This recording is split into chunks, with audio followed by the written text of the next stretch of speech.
Salut à tous. Aujourd'hui, je vais vous expliquer de façon simple et directe comment fonctionne une application web moderne comme celle qu'on utilise tous les jours à travers nos réseaux sociaux, nos plateformes de messagerie, de e-commerce, etc. Et pour illustrer tout cela, on va prendre l'exemple d'un système d'inscription et de connexion avec Firebase Authentication. Alors, une petite pause. Si tu n'es pas encore abonné à la chaîne, s'il te plaît, n'hésite pas à le faire. Alors, c'est parti. Lorsqu'un utilisateur, par exemple, arrive sur le site officiel d'une application, il a deux choix, il a deux options. Le premier choix, c'est de s'inscrire s'il est nouveau. Et le second, c'est qu'il doit se connecter s'il a déjà un compte. Il n'y a que ces deux options-là. Mais bien sûr, on ne peut pas se connecter sans être inscrit d'abord. Donc, il faut préalablement une inscription. Il faut avoir fait l'inscription avant de chercher à se connecter. Maintenant, en quoi consiste l'étape de l'inscription? Lors de l'inscription, en réalité, l'utilisateur doit remplir un formulaire. Et dans ce formulaire, on a des champs qui sont demandés. Et ces champs-là peuvent varier.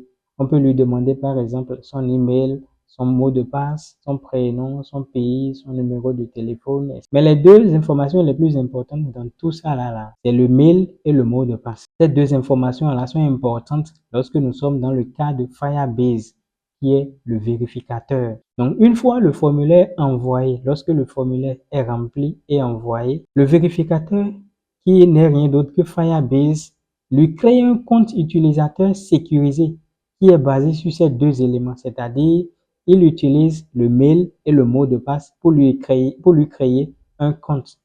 Et maintenant, si le développeur le souhaite, si celui qui a créé l'application, si celui qui a créé le système le souhaite par exemple, il peut aussi enregistrer des informations complémentaires dans une base de données comme Firestore.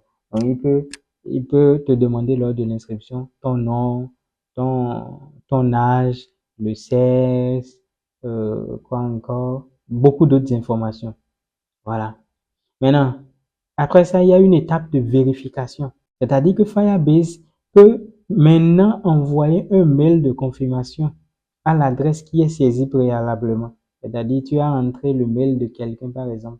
Et Firebase va voir est-ce que le mail là t'appartient. Donc, il t'envoie un mail et dans ce mail, il y a un petit lien. Généralement, il y a un lien de vérification ou plutôt un code à saisir. Donc, tu copies le code là-bas que tu viens coller. Mais pourquoi? C'est parce que euh, certains peuvent se demander, mais pourquoi tout cela? Pourquoi tout ce protocole? En réalité, c'est parce que Firebase veut s'assurer que l'adresse appartient bel et bien à cette personne qui l'a utilisée. Je peux utiliser l'adresse de quelqu'un d'autre pour me connecter, ce qui serait normalement injuste. Donc, pour vérifier ces cas-là, on t'envoie un code pour s'assurer que c'est vraiment toi le détenteur de ce mail-là. Voilà. Et une fois que l'utilisateur clique sur le lien, c'est que son compte est activé. Et là, on lui active son compte.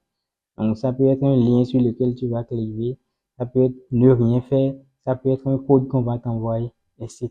Maintenant, après ça, il y a maintenant l'étape de la connexion. L'étape de la connexion, c'est l'une des étapes les plus importantes, en fait. Et maintenant que le compte est créé, c'est-à-dire Firebase t'a créé un compte dans son système et il t'a envoyé un mail que tu as vérifié, etc. Il va falloir maintenant que tu ailles sur la page de connexion, bien sûr. Voilà. Maintenant, quand tu vas sur la page de connexion, c'est là que tu entres simplement le mail et le mot de passe que tu avais choisi lors de l'inscription. Parce que, rappelez-vous, tu avais mentionné un mail et un mot de passe. Voilà. Donc, Firebase vérifie les identifiants et si tout est correct, il envoie ce qu'on appelle un ID token. ID token. C'est comme un code en fait.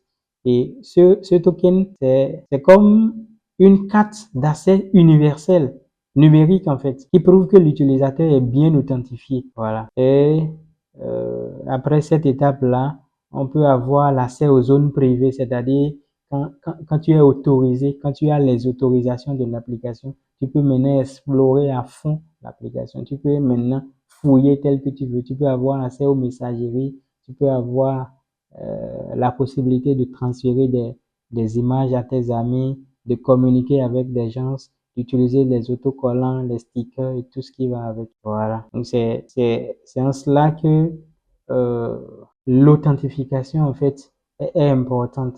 Et ce que je vais aussi rappeler, c'est que ce n'est pas seulement le mail et le mot de passe qu'on peut te demander lors de l'inscription dans une sur une application peut-être web, etc. Donc, ce n'est pas seulement le mail et le mot de passe qu'on peut te demander. Parfois, on peut te demander même de t'identifier à travers ton compte Google. Là, au lieu de remplir toutes les informations, nom, prénom, âge, sexe, tout ça là, Google a déjà toutes ces informations là dans sa base à lui. Donc, il suffit juste de cliquer sur ton compte Google, on t'envoie directement les informations et tu mets juste le mot de passe pour être vérifié. Donc, tu peux aussi utiliser ton numéro de téléphone et là, c'est le SMS que tu reçois. Voilà, c'est tout ce que je tenais à partager avec vous ce soir. Merci beaucoup et n'hésitez toujours pas à vous abonner à la chaîne et à cliquer sur la cloche de notification. Merci, portez-vous bien.